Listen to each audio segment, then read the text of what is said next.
Hello everyone, बहुत बहुत स्वागत है आप सभी का हमारे इस YouTube channel Amar sir's English classes में। स्टूडेंट्स, मैं अमर आज आपको इंटेरोगेटिव सेंटेंसेस का इनडायरेक्ट स्पीच बनाना सिखाऊंगा। तो चलिए बिना देरी के शुरू करते हैं।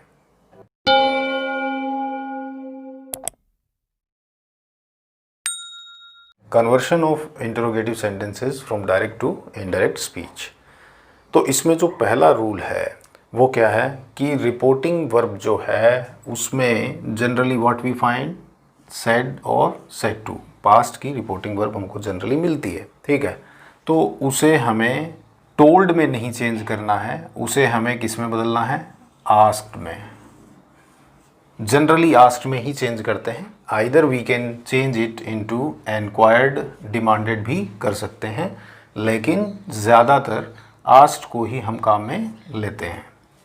ठीक है, तो पहला काम क्या करना है कि जो रिपोर्टिंग वर्ब है उसको हमें सेड या सेड टू जो भी आए उसे हमें किस में बदल देना है, आस्क में। क्योंकि देखिए सवाल में क्या होता है, सवाल हमेशा पूछा जाता है, तो पूछने के लिए in English what we use, asked.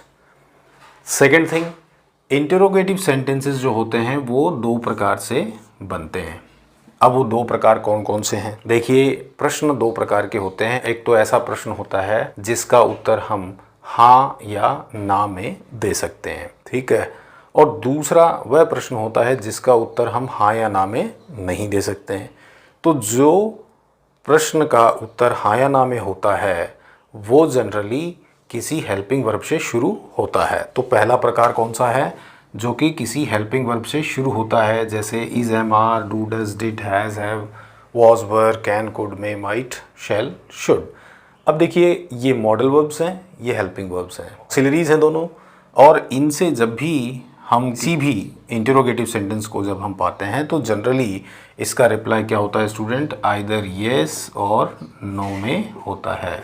Okay, तो इसमें अपन क्या करेंगे कि जहाँ अपन दैट का यूज़ करते हैं, कॉमा और इन्वर्टेड कॉमास को हटाते हुए अपन दैट जो लगाते थे वो ना करके अपन क्या लगा देंगे, इफ़ या weather.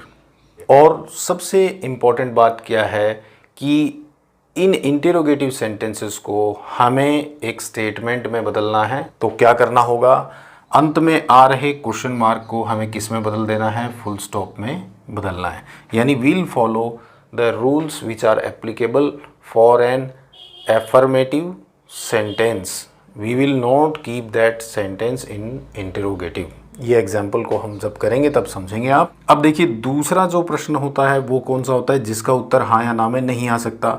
So with A WH word, यानी WH वर्ड से शुरू होने वाले जो क्वेश्चन होते हैं, जैसे तुम्हारा नाम क्या है, व्हाट इज़ योर नेम, कहाँ रहते हो, वेयर डू यू लिव, तो ये जो प्रश्न हो गए इनके उत्तर हाँ या ना में नहीं आ सकते। Who, whom, what, which, when, where, why, how आदि। तो ये जहाँ भी आ जाएं, तो इन केसेस में हमें इफ़ वेदर का यूज़ न करते हुए हमें एज इट इज़ उस सेम वर्ड को हम क्या मान लेंगे, will take it as subject, और उसके बाद में हेल्पिंग वर्ब का प्रयोग करते हुए उसे हम स्टेटमेंट में बदल देंगे, प्रश्नवाचक से स्टेटमेंट में ले आएंगे, और अंत में लगा हुआ प्रश्न चिन्ह जो है उसको हटा करके लास्ट में हम क्या लगा देंगे, फुल स्टॉप लगा देंगे। So I hope that these points are clear and it will be more clear when we will solve these questions.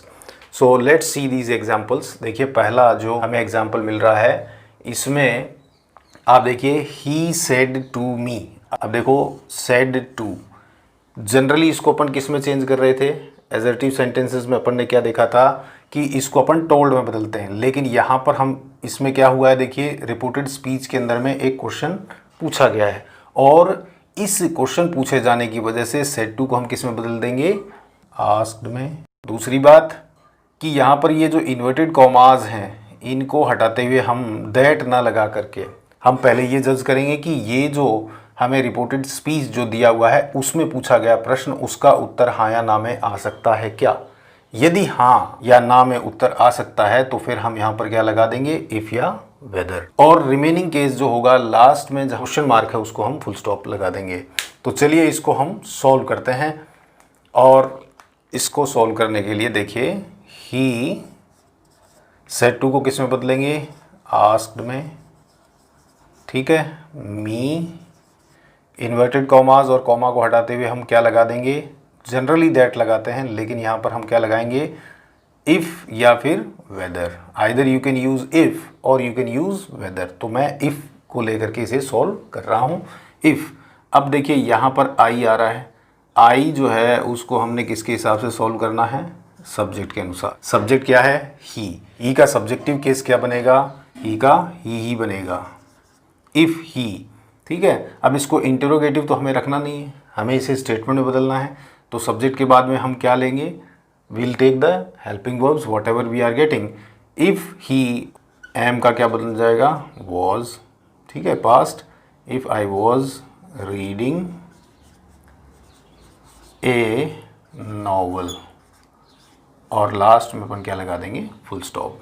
तो इस प्रकार से ये स्टेटमेंट में बदला। नेक्स्ट देखें कि she said, comma inverted commas open, is your mother at home. तो इस वाले में भी पहले हम जान लेते हैं। देखिए इसमें भी सेड आया, तो सेड को हम किस में बदलेंगे, आस्क्ड में।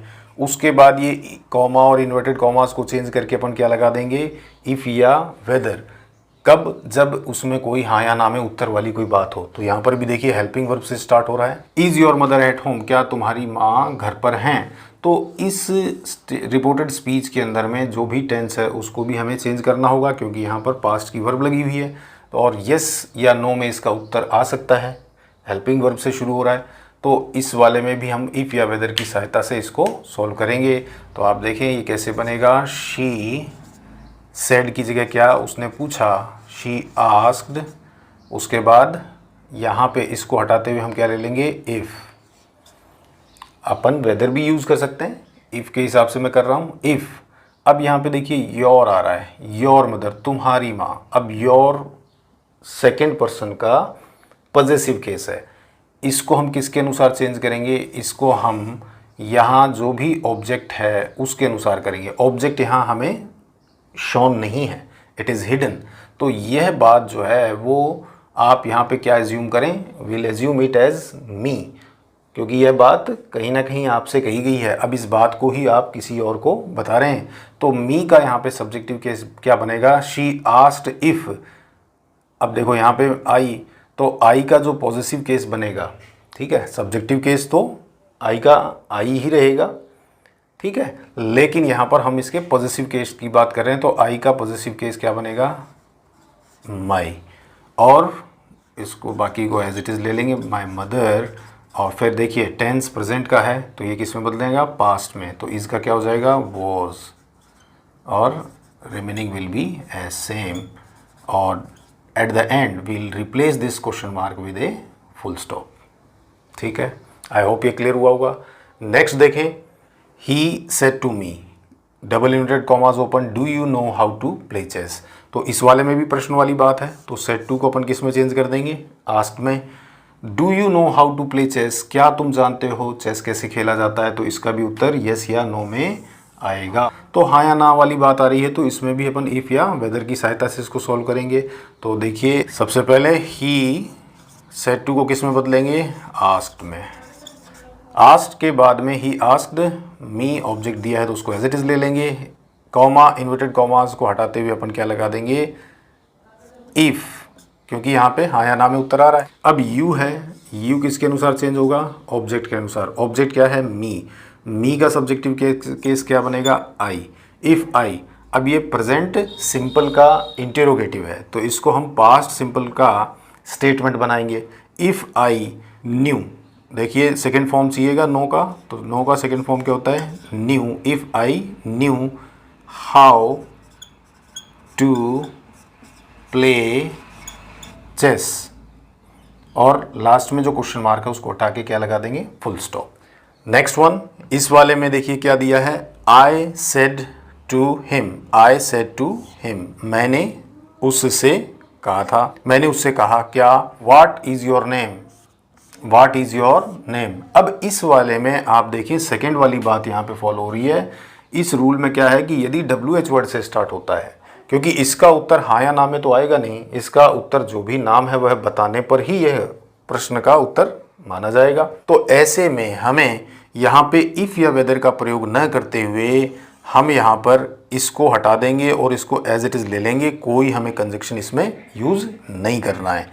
तो देखिए कैसे सॉल्व होता है, इसको हम करेंगे आई आस्क्ड, देखिए सेड टू को आस्क्ड में बदलना ही बदलना है। Asked him what,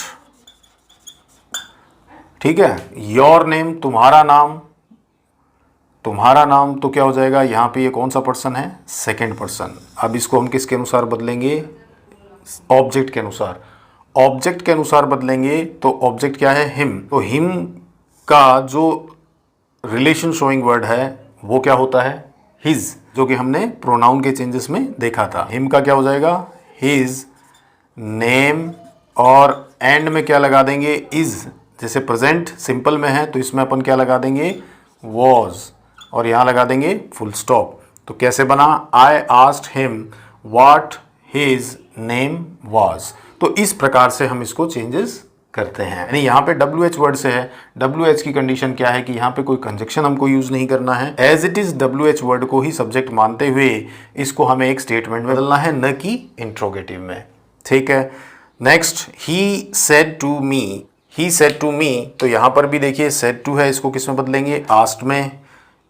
comma, inverted commas को हटाते हुए क्या लगाएंगे, कुछ भी नहीं लगाना है, कारण है कि ये WH वर्ड से स्टार्ट हुआ एक रिपोर्टेड स्पीच है। हु टीचेज यू इंग्लिश, मतलब तुम्हें इंग्लिश कौन पढ़ाता है, तो हु टीचेज यू इंग्लिश, यहाँ पर ये प्रेजेंट सिंपल केस हुआ, इसको हमें पास्ट सिंपल केस में बदलना है। साथ ही साथ क्वेश्चन मार्क हटाते हुए फुल स्टॉप का भी प्रयोग करना है। तो देखिए इसको कैसे चेंज करेंगे, will change it like this, he said to को हम चेंज कर देंगे किसमें, आस्क्ड में।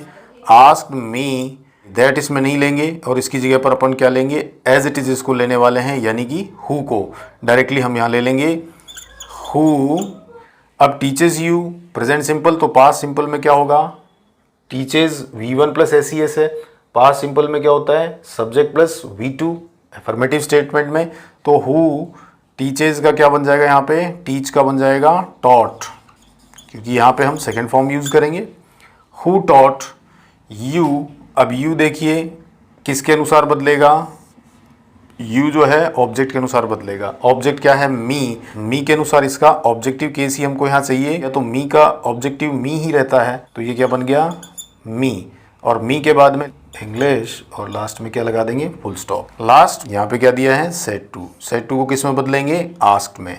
उसके बाद में ऑब्जेक्ट हमें दिया हुआ है, डबल इन्वर्टेड कॉमास के अंदर में हमें रिपोर्टेड स्पीच जो मिल रही है वो हमें कौन सी टेंस में दी गई है, प्रेजेंट इंडेफिनेट में इंटेरोगेटिव। ठीक है, और WH वर्ड से ही ये स्टार्ट हो रहा है, तो इफ वेदर का कोई रोल प्ले इसमें है नहीं, तो कॉमा, इन्वर्टेड कॉमास को एज यूजुअल हम हटाते ही हटाते हैं और WH वर्ड को एज इट इज नीचे लेंगे और उसको फिर एक स्टेटमेंट में बदलेंगे। तो ये कैसे बना, ही सेड टू को बदला अपन ने किसमें, आस्क्ड में।